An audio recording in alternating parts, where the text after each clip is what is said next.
Okay, so a lot of times what people do when they're trying to spam you is they will send unique links, okay, to the content. Now, to you, it may look like it is something like this. Let's see here. So this Vimeo email, right? What you don't realize is there's lots of like links to the Vimeo's website that makes this all look like one seamless email. Mm-hmm. Okay.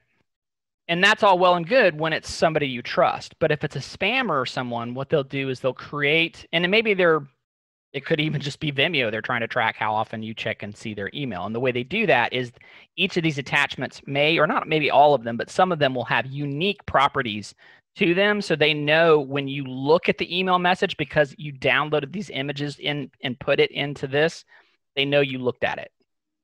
Isn't that kind of cool how they're, not cool, but you can kind of see how they're tracking you? Yeah. So that's why when you go into the junk, none of that is there. Because they think, this is probably spam and we don't want them to have the ability to track you. So that's why those images don't show up when mail shows in your junk folder. Yeah. Maybe you didn't know that. Maybe you did, Kaylee. Did you know that? Yeah, it's like they're stripping it of all the fancy stuff and being like, okay, let's see what's under this mask.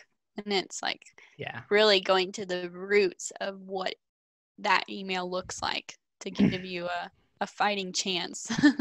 Right, because they don't want you tipping the handoff to the spammers or whoever is getting that, and that's why they're doing that. Yeah. Now, I can right-click on this message in the junk folder, and I can go to junk, and I can say, never block this sender, or never block this domain. What do you think that means? What's the difference between the two of these, Kaylee?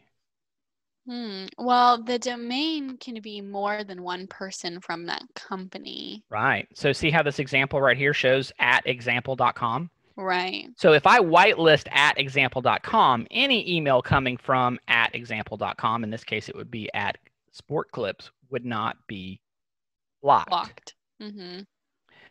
Does that mean you're guaranteed once you do this, you will never ever have it get blocked again? Not necessarily.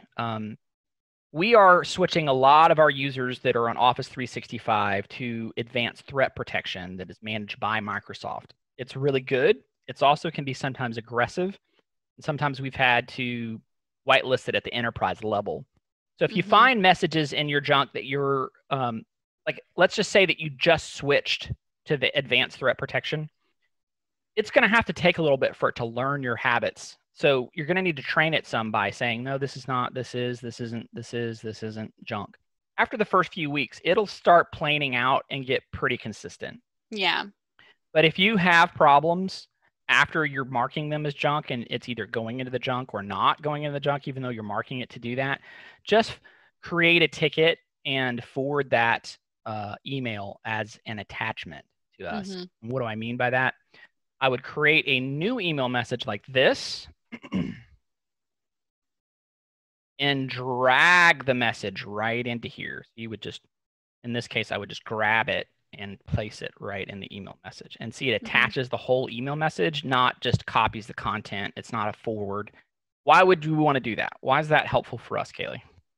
Well, I'm guessing because we can see the name and who sent it as well, right? That's part of it, but there's information called the header. It contains like a lot of really good detail about what's going on in that email message, and it helps us know more about why that message got through. Whereas you just forward it, that header information isn't there, so we're not going to know that. So dragging the message into your email and then forwarding it to support gives us a lot more information, and will save you an extra step because we might have to ask you to do that. So yeah. This would be helpful in helping us troubleshoot. Does that make sense, Kelly? Yeah, that's awesome. Okay, so let's say that we really do like sports cuts. So we're going to say never block this sender.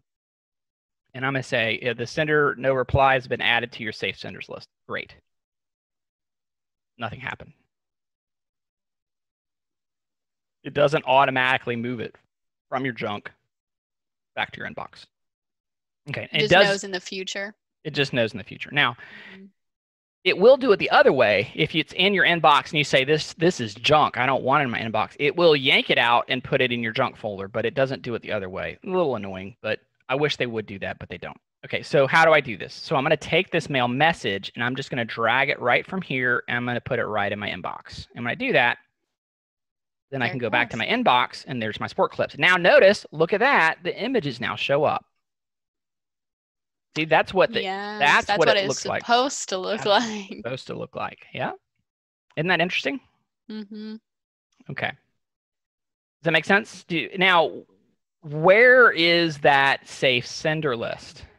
That's a question that we get sometimes too. So that sometimes you may find that you may have inappropriately marked someone as spam. And you're like, this is really annoying. How do I get this off? You can go to junk email options down here. So you right-clicked to do that? Right-click on the mail message, go to junk, go to junk email options. And then in here, here's your safe sender recipients. And your safe senders. Okay, I won't click on here, but and then here's some different settings that you can change on your own that have to deal with your spam level acceptance and how it handles your spam. So this is interesting too that you can change it. ATP has its own process that it goes through, but this is kind of Outlook kind of working in contention or in conjunction sometimes with it. And this is how you can change some of those settings. And here's your block senders list. Does that make sense? Yeah. That's where those are. You click on the block senders and one of them's me. I'm just like, oh. Yeah. Everything you do. Oh, it's true. All right.